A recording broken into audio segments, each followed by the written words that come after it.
let's look a bit longer term now. Let's try and get our crystal Next balls week? out into the future. I think next week. But as long term as we go at the moment. Other than that. But Lee, we're coming towards your third iteration of your space now.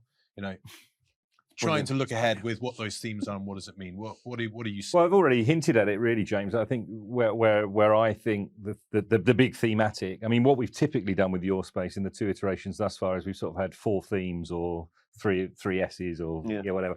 We're not 4 S's. We're not doing that this time. We are working under this banner of managing complexity, because I think, I work on both sides of the coin. So I work with occupiers, but I also increasingly talk to landlords about what their customers want. And I get so frustrated that when you talk to the supply side of the industry, they just use this generic term occupier and feel that everybody behaves the same. And that is a million miles away from the reality that we've discussed today and the reality that we're going into. So really, your space in the next iteration, we're just about to embark on the survey around that. We'll be out in May of this year, is all about the sheer complexity of managing real estate, whether it's at a portfolio level. You've got lots of challenges at a portfolio level, offshoring and onshoring, supply chains and criticality, all of the things that COVID has kind of shone a light on, plus the difficulty or challenge of creating environments that people want to gravitate to or are unable to gravitate to or have to gravitate towards. So there's lots to run at, I think, but it's around this theme of managing complexity and, putting corporate real estate leaders right at the center of that. As we've already discussed, I think they are an incredibly important part of the solution. And I think finally, C-suite leadership are kind of getting that message. And that C-suite leadership bit is interesting because corporate real estate has always moved around a little bit. Is it a financial function? Is it an HR function? Philip, I'll come to you first. Over the next 3 years, over this development, how do you see the real estate function evolving and perhaps swinging in its positioning within organisations? I think being specific about my own organisation, I would say we wouldn't move out of procurement, and I wouldn't want us to be honest with you. And it's always to do with our leadership. But the point you raised about the C-suite, I think COVID really brought that home to a lot. And that real estate, real estate plays really important in our organisations, so we see it. I'm in a job where I talk to my CEO fairly regularly. I've spoken to him twice. It's been my 3rd time in a week I was speaking to my CEO, which in my whole career, it never happened. And I think that's a lot to do with my organisation. It's Swedish with flat structure. It's great. It's fantastic access.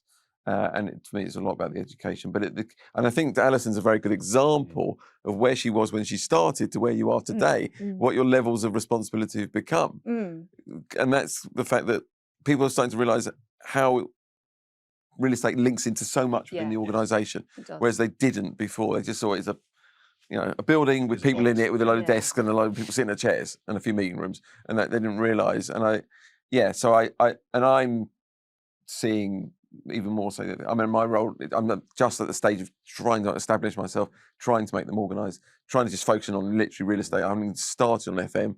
It started about workplace. I haven't started I'm on the journey with sustainability. So I'm just at the beginning of the journey. But I'm seeing that, my role, how much my mindset is changing. The way I thought, I'm a real estate guy. This is what I do. This is what I know. But I'm learning sustainability, probably the latest thing that I'm starting to really understand. And it's, I can't underestimate its importance. But I still see this challenge between the cost and sustainability. But I think, it's not going to get any easier. It's a lot more complex than it. When I came into this industry, a few years later. Yeah, Alison was still in your nappies. We know you were still in your nappies when I started working. Yes, we've got that point.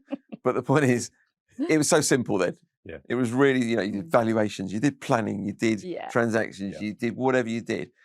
All of those are now interconnected, and you need to. I always see my role whenever someone says, "What do you do?" I was like, "I'm like a GP doctor," because I know a bit about everything. But if you need to know exactly, go and see a specialist because I can't tell you everything. Because I don't know what I'm talking about.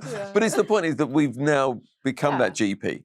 In a way, because we've got to know about everything. We need to know about construction, we need to know about sustainability, we need to know about planning, we need to know about everything. We need to understand our businesses. Well, particularly in an organisation, my organisation, we've not got a cast of thousands. There's not thousands of us, and whether that's a model of outsource or insource. Look at me. I mean, exactly. So you do need to. I talk about a trusted advisor because and thankfully over my career I've done a little bit of everything. So I may not have the absolute answer, but I'll know who to phone, which I think is really that in the roles that we do, particularly when you're in-house, I think that's incredibly important, because you need to have the strong network. You need to be inquisitive. You need to be going to other seminars, doing the, in fact, I did the Cambridge course, the sustainability course last year. So, it's being relevant, and,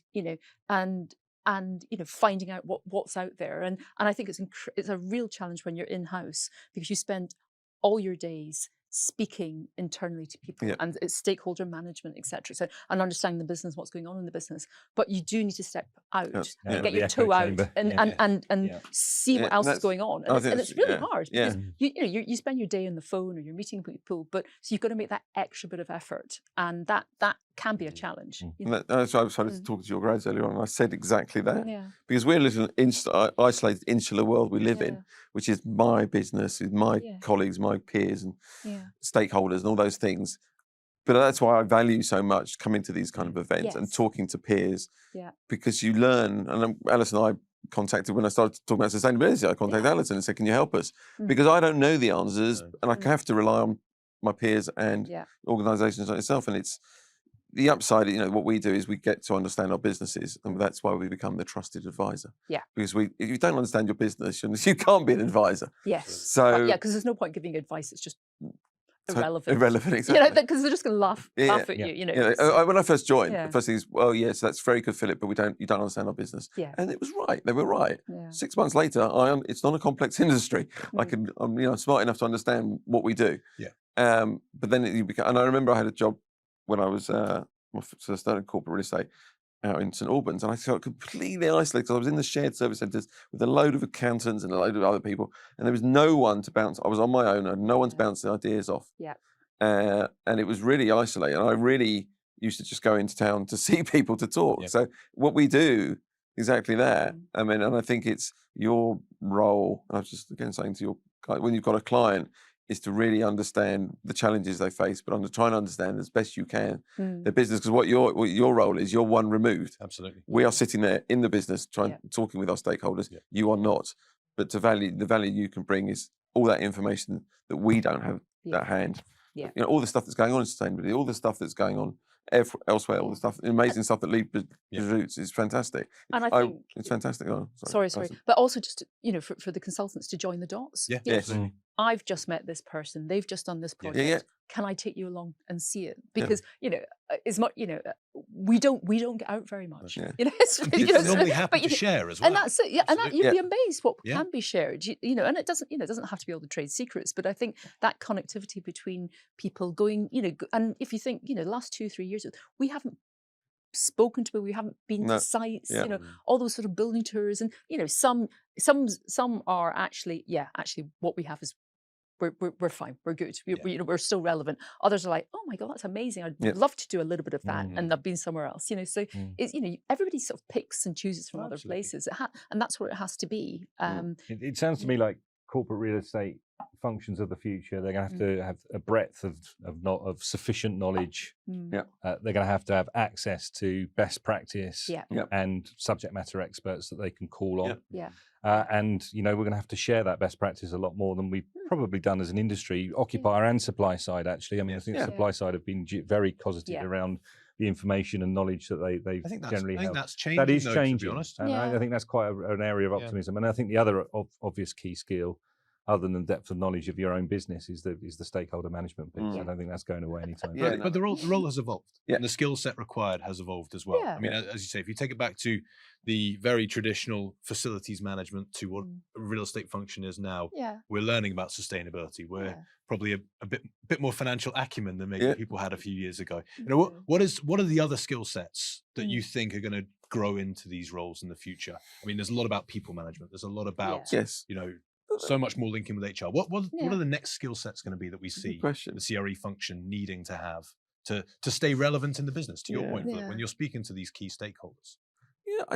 I mean, as I said right at the front before we started, what we do is not complex. No. It's really fitting. I always say it's not rocket science. And I think our industries and our roles, fundamentally, and this is not a change, but I think the point that Alison's made, and stakeholder management, it's something I don't think we really have grasped the importance of. Some companies get it. Some individuals get the importance of it. And it goes beyond selling. Yeah, it's totally beyond. It's a trusted advisor. It's providing that. I talked to your grads today. I said, you're useless to me unless you're adding value. Yes. If you're not adding value, go away. You didn't say it like that. No, I did. Did you? Yeah, I did. He does say it like that. They've just left the company. Oh. Yeah. They You said that to me before. Yeah, That's fine. No. Haven't we talked about emotional No. intelligence? What's that? I've heard of AI, not EI. We're going to get on the S of ESG shortly. I'm old. I can get away with these things. But no, I do think that's the point. Is I've got to be seen to. If I'm not adding value to the business, and I said to my boss, if I'm not adding value, then it's pointless. There's no pointless me being here. Yeah. And that's what I want to add value. I want to make a difference, which I've always wanted to do wherever I've been. I don't want to be a bloke who ticks the box.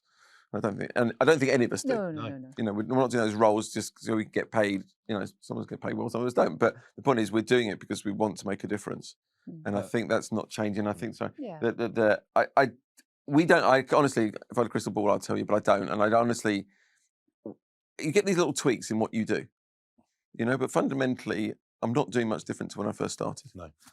I mean, I've never sat in a corporate real estate seat, but I've spoken to plenty of people over 20 years that have. If there's one area I think that we need to start thinking more about, and Alison touched upon it earlier, it's around data and analytics and about. Oh yes, definitely. Because I think the one thing that we're going to see from leadership, business leadership around a real estate decision is greater scrutiny over that decision. Correct. Yeah. So less gut feel, less sort of, we think this is a a good opportunity, and actually give us the proof points. And that's really, data will be key to that. Yeah, that's really important because I had to present my business case, not my business case, because it wasn't my business case, last week to my CEO, and he said, "Philip, do you approve this?" And I said, "The problem is, I don't, because I don't have the evidence. They're telling me this, but I have no evidence. I know they can give me the evidence, but they're not giving it to me." And he said, "Fine, I won't approve it until they." And we got the call tomorrow on this, and he said, "I want to see some evidence." That's I'm going great. which is, and so to your point, data is key. Yeah. Even more so than it ever has been, because you can get the data now. Yes. Past you couldn't. And it's not motion sensors and all fancy stuff. No. I mean, it literally is badge. Yeah, that's all I've asked for. That's all I've asked for. Badge data will give you, and actually, so at a very, a lot of organisations like, well, how do we get this data? We can't afford it. Well, actually, you can. You've can. got it. It's just badge data, and then you can overlay that with analytics beyond.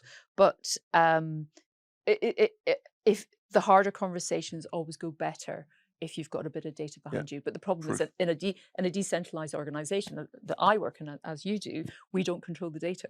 We're only as good as the people that give it to us.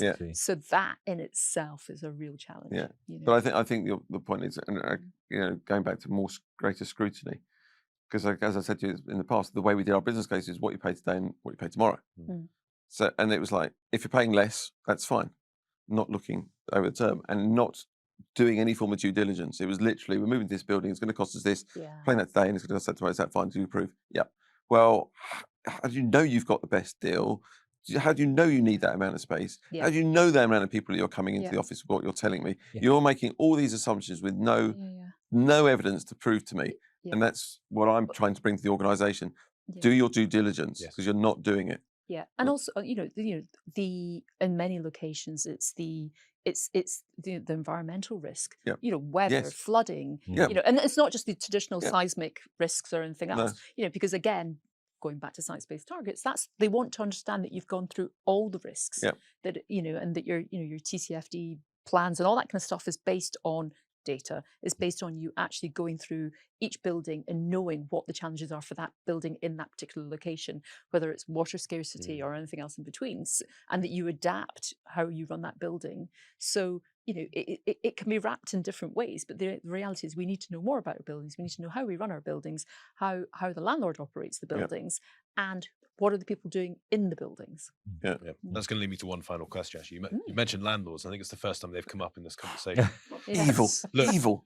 Looking ahead, evil empire. What would you like to be getting from landlords that you're not, or what are you not getting from landlords that you would like to be seeing more of in the future with regards to, your facilities, anything related? I think we've had this conversation in this sort of format 4 or 5 times, probably in the last 4 or 5 years. Data. I think, but I think it's the key. Quality of data. Content, I think, yes, in terms of your buildings, but there is still. I get that. I come across, we all do come across a lot of landlords, And those that say we want to be a partner, and they live it and they believe. I'm just moving to a building in Hungary, and they're a super landlord. I'm trying to do in Brussels. The landlord, it's just pure income stream, and how we can maximise from our lease the greatest income, so he can sell the building at the greatest profit. Yeah. And those, I would say, are still the majority. Yeah. Whatever they tell you, it's always about income stream. It's all about shareholders. It's all about selling the building. Yeah. They're making the most money.